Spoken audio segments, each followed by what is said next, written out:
जिस भी मंदिर में जाएं और आपको कुछ चढ़ाना है तो किताब चढ़ाते हैं। सरकार जब तक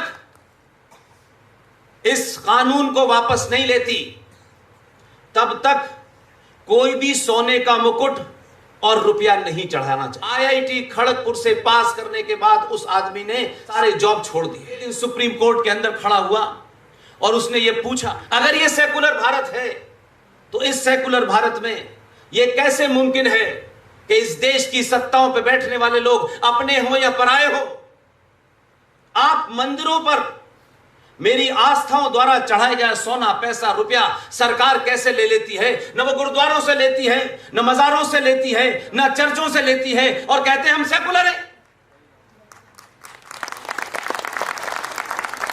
तो सरकार की उस लड़ाई को सुप्रीम कोर्ट में पूरे दमखम के साथ जो शख्स लड़ रहा है उसका नाम भी आप जाने, उसका नाम है जय साईं दीपक। बेहतरीन कैरियर छोड़ के आया है। कभी सुना नहीं होगा कि मैंने ऐसा छोड़ा, ऐसा नहीं है, लेकिन ऐसे योद्धाओं के पीठ पीछे जरूर तारीफ करनी चाहिए। और जब तक ये लड़ाई कानूनी तौर पे ना जीत जाए, सरकार क्या करेगी, सरकार उस पे कैसे काम बनाएगी, नहीं बनाएगी, हम सरकारों के भरोसे न कल थे न आज हैं। तब तक मेरी आपसे विनती है, जिस भी मंदिर में जाएं,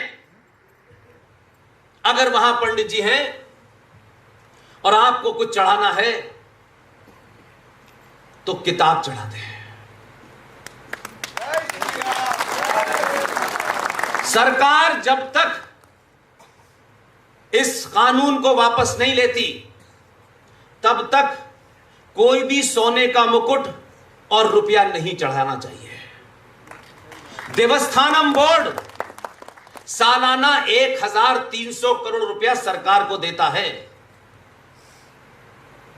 ये जो वैष्णो देवी जहां आप जाते हैं पैदल यात्रा करके, वहां भी जो आप पैसा चढ़ाते हैं, साल में 520 करोड़ रुपया सरकार के खाते में जाता है। इसलिए जब तक ये लड़ाई पूरी ना हो जाए, आप बूंदी का लड्डू चढ़ाइए, सरकार आएगी वो ले जाएगी।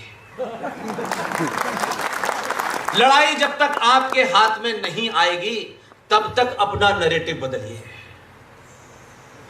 इसलिए मैं इस बात से खुश हूं कि ओमेन रत्नू जैसा आदमी, ये अक्सर बातचीत में मुझसे कहते हैं और मुझे ये बात बड़ी अच्छी लगती है।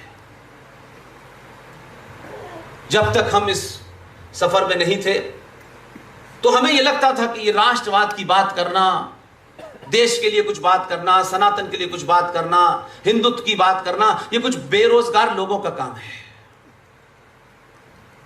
ये पढ़े लिखे लोगों का काम नहीं है। एक ऐसा नैरेटिव बनाया था, कहां चक्कर में पड़े हुए, ये फालतू के काम है, इसके लिए कुछ लोग हैं बेरोजगार, वो करते रहेंगे, यही था। इसलिए सही नैरेटिव बनाए ही नहीं गए।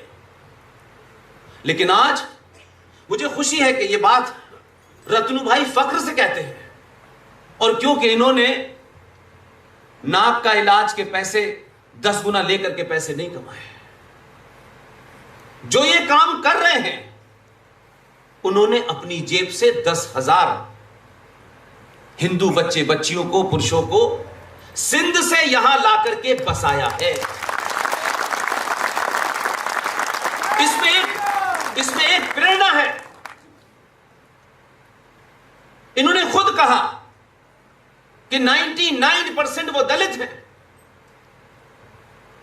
अगर डॉक्टर ओमेन रत्नू जयपुर में रहते हुए, मान सम्मान के साथ रहते हुए, आज के आधुनिक कपड़े पहनते हुए, तमाम सुख सुविधाओं के बीच में भी अगर वो ये काम कर रहे हैं, तो आप इस बात के लिए अपने आप से वादा करें कि जहां जहां भी आप हैं, जहां आपका घर है, जो आपका मोहल्ला है, जो आपकी कॉलोनी है, अगर कोई भी इस दौड़ में हमसे पीछे छूट गया है, उसका सरनेम क्या है यह महत्वपूर्ण नहीं है, उसका हाथ पकड़ लीजिए।